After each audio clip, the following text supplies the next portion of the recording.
Welcome to my Sitecore Diaries. This is a video series where we are continuing with the Sitecore indexing with Solr. This is the second part of the series where we are going to talk about index update strategies. Let me introduce myself. I am Jitendra Ghanekar. I am a Sitecore 10.NET certified developer. We have seen in last videos what is Solr, search engine configurations, the default search engine configuration, default search indexes. I will be giving the link for the last video in the comment and the description. If you have not watched it, you can watch that video. In today's video, we are going to see index update strategies, best practices about index update strategies.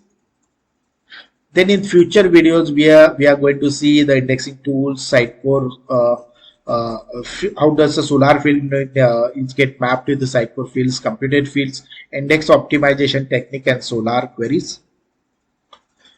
Till now, what we have seen, what is Solr and why it is used, what are the different Solr terminologies, how to install Solr step by step, search engine use like Solr, Azure Search, and Lucene. What are the default ones? Like on premise, we have a Solr as a default one. For a PaaS, we have Azure Search as a default one.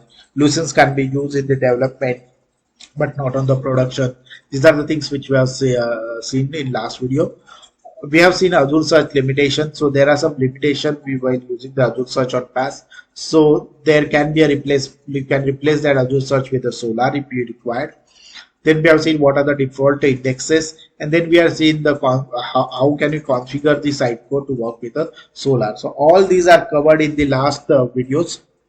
So if you have not watched it, I will suggest to watch it. I am giving the links in the description and the comment. So before starting today's topic, let me request you, if you like the video, please click on the like button, to share with your friends and colleagues, and provide your feedback via the comment. And if you are not subscribed to the channel, please subscribe to the channel and click on a bell icon to get a latest update. So let's say different index update strategy. The first one is rebuild after full publish strategy. As the name suggests, it is the rebuild indexes after full publish has happened. So it is subscribed to the on full publish end event, and it triggers when the full index is rebuilt. So when a full index is rebuilt, when the full publish is done, okay. So on full publish end event, it gets triggered and it will rebuild all the indexes. The event queue must be enabled in the distributed environment. It uses an event queue. So in the distributed environment, you should have an event queue. Do not combine with a synchronous strategy. What is synchronous strategy? That we will see later. The second one is on publish end asynchronous strategy. On publish end asynchronous strategy. So it also happens on the it subscribes to the on publish end event. So on publish end events it happens, and it triggers the incremental index rebuild. So it is the incremental index rebuild. Event queue, again, it is used, okay, in the distributed environment. This strategy uses the event queue object from the database it was initialized with and depend on. So you need to define the database when you define this on publish end asynchronous strategy. You have to enable the event queue if you are using this strategy. The event queue table within the pre-configured database must have entries that are dated later than the last update timestamp of the index. So when the event queue table, it should have the entries which is later than what is last updated. So it is, as name suggests, the incremental update. So you should have the incremental update to happen the indexes. Okay. So this is the second one, on publish end asynchronous strategy. Then another one is, it's similar to the asynchronous strategy, that is on publish end async single instance. So you have a single instance here. So it launches an incremental update operation for item modified as determined by the event queue. So same thing what we have done on publish end asynchronous strategy. It is triggered by the on publish end event. It retrieves the event records only once. Okay, it is, and reuses them for all the indexes it is attached to. So it is that retrieving the data is done only once. That is why it is a single instance. Then you have an interval asynchronous update strategy. As name suggests, it has an interval. Okay, so it is triggered by a time interval. So with some time it is get triggered. So you want to point indexes with a time interval, then you use this index strategy. It uses the internal timer that is initialized with the predefined internal value. It uses the internal timer that will have a predefined value. What is the precondition to using this strategy? First of all, enable the event queue. Okay, and for that you must be having this true. The reference database must be defined in the database configuration section. So it will need a database. Which reference database? The reference database must match at least one database that is defined in the search index to be found. So internal asynchronous update strategy. Then you have a synchronous strategy. It is more real time. So as soon as your content is updated, the index should get updated. It is closest to the real time. It also uses the most expensive strategy in terms of CPU and IO. So it is very costly strategy. Subscribe to the low level data engine events. So it is happen in the low level data like item saver or item save remote. Those events it gets executed. Then you have a remote rebuild strategy. Subscribe to the on indexing ended remote event. So it happens on indexing ended remote event. Only activated when a full index rebuild takes place. So there is a full index is happening, then it will take place. You use this mechanism to rebuild remote indexes when you force an index rebuild. Manual strategy. As name suggests, it's a manual one. So must rebuild this index manually. Okay, and it will automatically index are disabled. So these are the few indexing strategies which we have seen. Okay, this is not all the strategy. Okay, I'm just giving you few ones. Then let's see how does those get configured. Okay, so this is the Sitecore contains a default configuration.config. If you see this configuration, you will see what are the indexing strategy which you are using. So this is the default configuration file I'm just showing you. So if you see internal async master, here you will see the database is configured as a master. The interval is configured as 0.5. So every 0.5 second it is happening. Okay, check threshold is true. So this is the interval async master strategy which is defined here. Then you have a manual strategy defined here. Then you have on publish end event. Here also you will see the database is given. You are able to see it. The database is also given here, and then you have on publish end async signal instance where you have a database web is used here. Then you have a rebuild after full publish. Then here is a remote build rebuild, and the last one is here is a sync master. Okay, we have not seen all the one, but these are the configuration which are given in the your default configuration. Okay, if you want to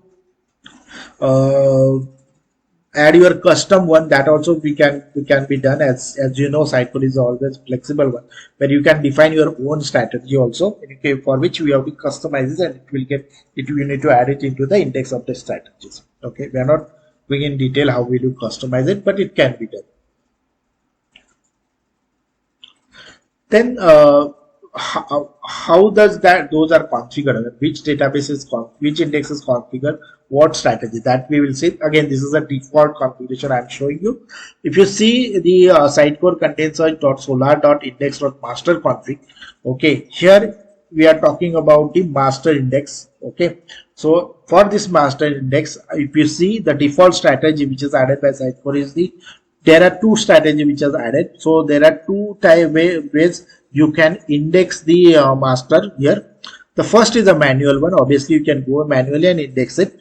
Okay, then another one is a interval async master. The definition we have seen it in the previous config. Okay, default config. Here it is using it. So interval async master and manual both are used with the for the indexing the master index. So this is the default configuration for the master index.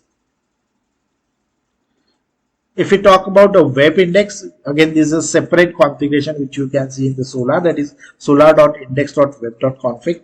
In this, for the web index, you have two different strategies. First is a manual one. Obviously, you have to do it manually indexing, and the another one is a on publish end async single instance. So here we are using on publish end async single instant strategy.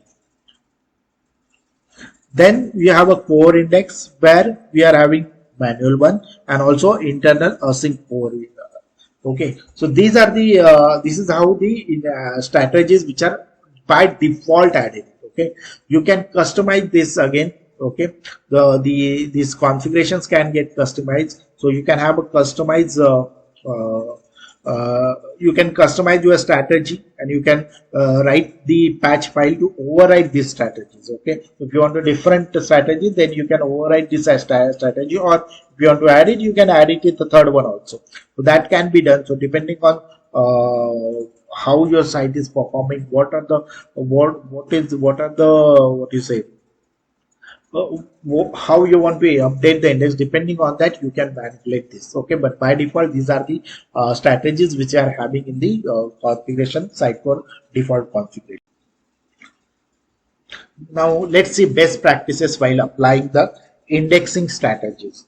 So when you talk about strategies, indexing strategy, what does it mean? It is like you are updating the whatever the update which happen on your content, that is getting updated into the Solr. So how you are building the indexes, that is nothing but your indexing strategy, right? So when you define those strategies, there might be a workload also. Like if you are updating all the indexes, that it will have a problem, right? So it will consume the indexes, right? The way when you are doing the indexes. So depending on that, your Sitecore performance also will degrade. So that's the reason why Sitecore has provided the best practices while applying the indexing strategies. Let's see those. First one, rebuild after full publish strategy. Rebuild after full publish strategy should not combine with the strategy with the synchronous strategy, but you can combine it with any of the other strategies. So if you are using a rebuild after full publish strategy, you should not have a combination with a synchronous strategy. Like we have seen that for the master web and core, by default they are having manual and any other configuration. Like for core you have a manual and interval async core, right? So that combination, if you are using a rebuild after publish strategy, don't use the synchronous strategy. But other than that, you can use it with the rebuild after publish. Because this strategy causes a full index rebuild, you should not combine it with the switch on rebuild Solr search index or the switch on rebuild license index. On publish end asynchronous strategy should not be combined with a synchronous interval asynchronous and on publish end single instance, but can be combined with the rebuild after full publish and remote rebuild. They should be used in a multi-instance or multi-server environment. So on publish end asynchronous strategy should be used in the multi-instance or multi-server environment. On publish end async single instance should not be combined with synchronous, interval asynchronous and on publish end async, but can be combined with a rebuild after full publish and remote rebuild. You can use this if you have a multiple indexes that cover the same database with a published content. So if you have the same database and have a multiple indexes, then you can use this strategy. Interval asynchronous should not combine with a synchronous strategy on publish end async and on publish end async single instance, but can be combined with rebuild after full publish and remote build. Use this strategy for the master database indexes and for a single server environment where you want to use a few resources as possible. So interval asynchronous strategy is ideally should use for the master database only. Okay, and if you have a single server, then you can use it. Synchronous strategy should be used carefully as it can degrade the performance. This can be used on the CM server but not on CD server. This can be combined with a remote rebuild but not any others. This is very important practice. That if you are using a synchronous strategy, be careful. Okay, you should not be using this with any other combination, okay, other than remote rebuild. But it is like a real-time update. Okay, so it will create a performance degradation. Okay, so be careful while using the synchronous strategy. Avoid basically this strategy, using this strategy. Remote rebuild can be combined with any other strategy. You can then trigger a full rebuild from one remote server, and all remote server where the index is configured with the strategy will rebuild. So basically, remote rebuild is what you have multiple servers. Then if you build in one server, it will get rebuild in another other servers also. In that case, you can use a remote rebuild. Manual strategy do not combine this strategy with any other strategy. It is reserved for a special situation where you must outsource the while indexing process to the dedicated server, and you do not want to any index update or any other such environment where you want to use as a resource as a possible. Okay, so that's it for today. So before closing the video, let me summarize what we have seen today. So basically, we have seen few of the indexing strategy. Indexing strategies are nothing but how you are building your indexes. Basically, you are pushing the content update to the Solr. We have seen master is using manual and interval asynchronous strategy. Web using manual and on-publish single instance strategy. Core is using manual and interval asynchronous strategy. Then we have seen some best practices, and we understand that synchronous strategy is the most costly, and we should try to avoid to use that. Okay, so that's it for the today's video. If you like the video, please click on a like button, to share it with your friends and family and the colleagues, to provide your feedback via the comment. And if you're not subscribed to the channel, please do subscribe to the channel and click on a bell icon to get a latest update. I'm uploading the videos not on the specific timing, so if you're not clicked on the notification button, you will not get the notification. So I will suggest to click on the notification also. Thank you. Thanks for watching.